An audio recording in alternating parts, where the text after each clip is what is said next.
সাদাকাল্লাহুল আযীম। ইন্না ইয়াওমাল ফাসলি কানা মিকাতা, নিঃসন্দেহে বিচারের দিনটি পূর্ব থেকেই নির্ধারিত হয়েই আছে। ইয়াওমা ইউনফাখু ফিস-সূরি ফাতা'তুনা আফওয়াজা, যেদিন সিংহায় ফুঁক দেওয়া হবে তখন তোমরা দলে দলে বেরিয়ে আসবে। ওয়া ফুতিহাতিস সামাউ ফাকানাত আবওয়াবা, আর আকাশ সমূহ খুলে দেওয়া হবে তখন তা শুধু দরজা আর দরজা হয়ে যাবে। ওয়া সুইজিরাতিল জিবালু ফাকানাত সারাবা, আর পাহাড় সমূহকে চালিয়ে দেওয়া হবে ফলে তা মরীচিকায় পরিণত হয়ে যাবে। তেলাওয়াতকৃত আয়াতের এই হচ্ছে তরজমা। সূরা নাবা হচ্ছে, নবী করিম সাল্লাল্লাহু আলাইহি ওয়াসাল্লাম বলেছেন, কেউ যদি দুনিয়ায় বেঁচে থাকা অবস্থায় পরকালীন দৃশ্য চোখে দেখতে চায় সেজন্য সূরা আন-নাবা, সূরা আল-মুরসালাত, সূরা আন-নাজিআত, সূরা আল-ইনফিতার, সূরা আত-তাকবীর, এই সূরাগুলি যেন পড়ে, তাহলে কিয়ামতের দৃশ্য নিজ চোখে অবলোকন করতে পারবে। সুবহানাল্লাহ বলেন। পরকালীন জীবন সম্পর্কে কোরআন যেসব যুক্তি পেশ করেছে তা হলো আল্লাহর এসব কিছুই বিচক্ষণতার বাইরে ছিল না, লক্ষ্যহীন এবং নিরর্থক নয়। আল্লাহ পাক বলছেন, আফাহাসিবতুম আন্নামা খালাকনাকুম আবাসা ওয়া আন্নাকুম ইলাইনা লা তুরজাউন, তোমরা কি ভেবেছো যে তোমাদেরকে সৃষ্টি করা হয়েছে খামোখা আর তোমাদেরকে আমার কাছে ফিরে আসতে হবে না? এটাই কি মনে করেছো? আল্লাহ রাব্বুল আলামিন কোরআনে কারীমের অন্যত্র বলেন, আয়াহসাবুল ইনসানু আইয়ুতরাকা সুদা, মানুষ কি ভেবেছে যে তাদেরকে নিরর্থক আমি সৃষ্টি করেছি? মোটেই না।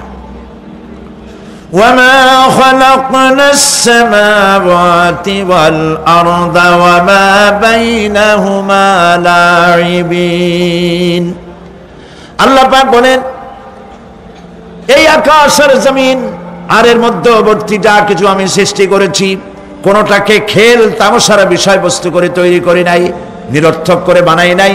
প্রত্যেকটি সৃষ্টির পেছনে বিচক্ষণতার দাবি হিসেবেই সৃষ্টি করা হয়েছে, বিরাট কারণ রয়েছে, খামোখা বানানো হয় নাই। এই পৃথিবীর একদিন শেষ হয়ে যাবে, এই বিশ্ব ব্যবস্থার একদিন পরিসমাপ্তি হয়ে যাবে, এই আকাশ থাকবে না, এই জমিন থাকবে না। বিশ্বাস করেন? আর যারা জবাব দিলেন না, বিশ্বাস করেন? এই আকাশ, এই জমিন, এই মানব গোষ্ঠী কিছুই থাকবে না, একদিন সব শেষ হয়ে যাবে। বিশ্ব ব্যবস্থার পরিসমাপ্তি কিভাবে ঘটবে? কোরআনে কারীমে আল্লাহ রাব্বুল আলামিন পরিষ্কার করে বলে দিচ্ছেন। লক্ষ্য করো কেমনে এই পৃথিবীকে ধ্বংস করা হবে। আল্লাহ পাক কোন জিনিসকে গোপন রাখেন নাই, ওপেন সিক্রেট, সবগুলিকে খুলে খুলে আল্লাহ বয়ান করে দিয়েছেন। এই পৃথিবী আল্লাহ রাব্বুল আলামিন কেমনে ধ্বংস করবেন, কেমনে কিয়ামত হবে, বিশ্ব ব্যবস্থার পরিসমাপ্তি কেমনে হবে, আল্লাহ পাক কোরআনে কারীমে বলেন, ইযাস সামাউ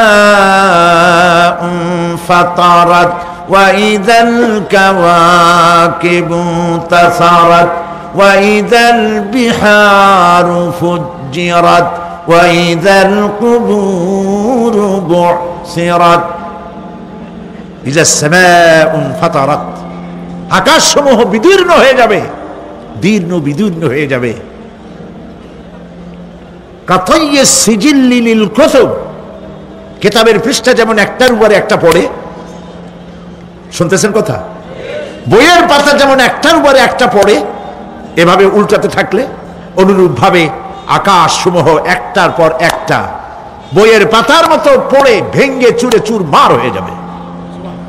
সুবহানাল্লাহ। ওয়াইদাল কাওয়াকিবু ইনতাসারাত, সমস্ত তারকাগুলি বিক্ষিপ্ত হয়ে পড়তে থাকবে। তারকা, আপনারা কি মনে করেন নাকি যে তারকাগুলি আতশবাজি যেমন ফুটকে ফুটকে ওঠে, ওই রকম কতগুলি ছিটকে ছিটকে পড়বে, চোখে দেখা যাবে, মাটির সাথে কিছুই পড়বে না, এরকম মনে করেন নাকি?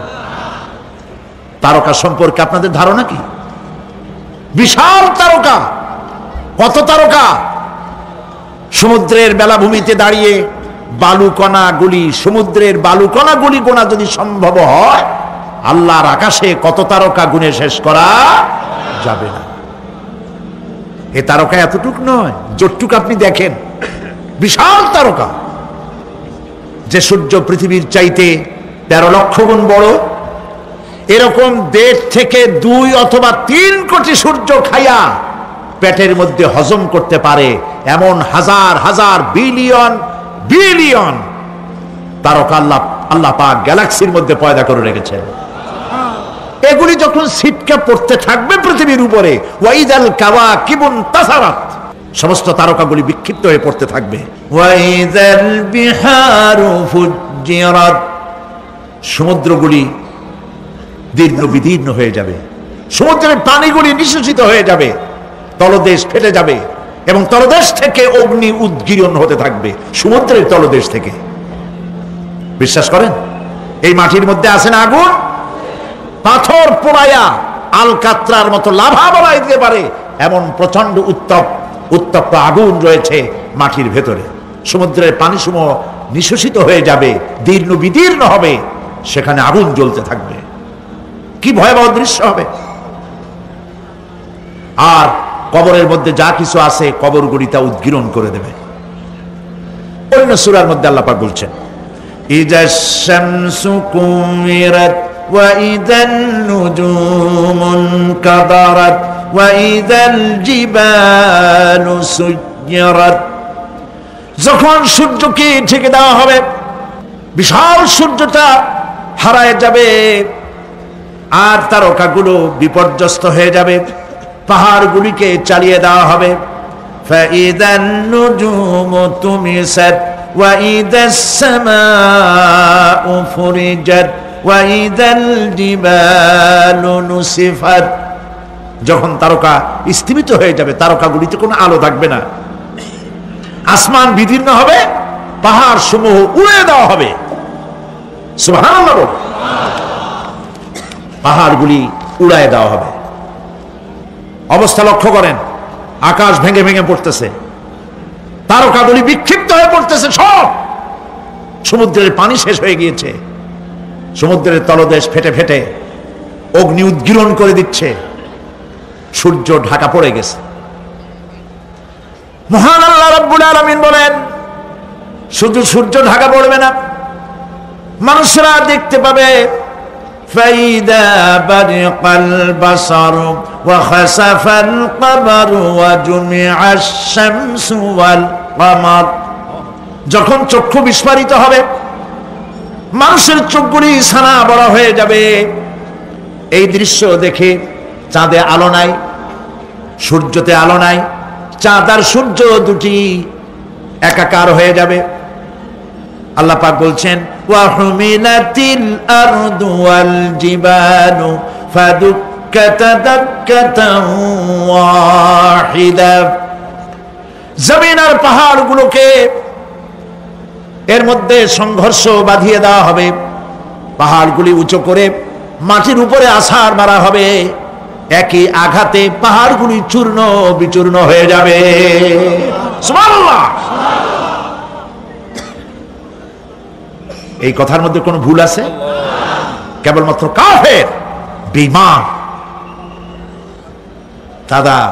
তাদের কলিজায় এ কথা ভয়ের সৃষ্টি না করতে পারে। ইমানদারদের কলিজা ফেটে যাওয়ার কথা। কি ভয়াবহ দৃশ্য! তারকা পড়তেছে, আকাশ ভাঙতেছে। খালি রাশিয়ার একটা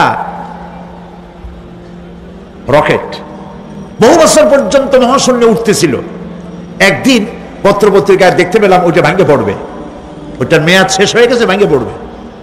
বিশ্ব মহাচিন্তায় পড়ে গেল, কোন দেশে পড়বে?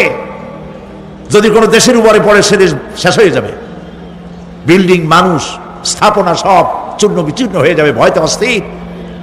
রাশিয়ার বিজ্ঞানীরা চেষ্টা করলো সেটাকে সরাইয়া কোনো জমিনে যাতে না পড়ে মহাসমুদ্রে ভালাবার জন্য চেষ্টা করতে লাগলো। মনে আছে ঘটনা আপনাদের?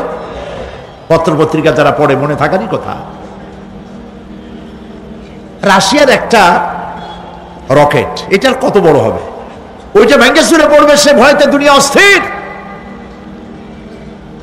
আর আল্লাহ পাক বলছেন, এতে কোনো সন্দেহ নাই, আকাশ একটার পর একটা ভেঙে চুরে চুরমার হয়ে পড়তে থাকবে, তারকাসমূহ বিক্ষিপ্ত হয়ে পড়বে, দরিয়া দীর্ণ বিদীর্ণ হয়ে যাবে, চন্দ্র আর সূর্য ধাক্কা লেগে একাকার হয়ে যাবে, চাঁদে আলো নাই, সূর্যে আলো নাই, অন্ধকার এক বিভীষিকাময় পূর্ণ হয়ে যাবে গোটা বিশ্ব। পাহাড়গুলো উঁচু করে মাটির উপরে আছাড় করা হবে, এক ধাক্কায় পাহাড়গুলো ভেঙে চুরে চুরমার হয়ে যাবে। সুবহানাল্লাহ।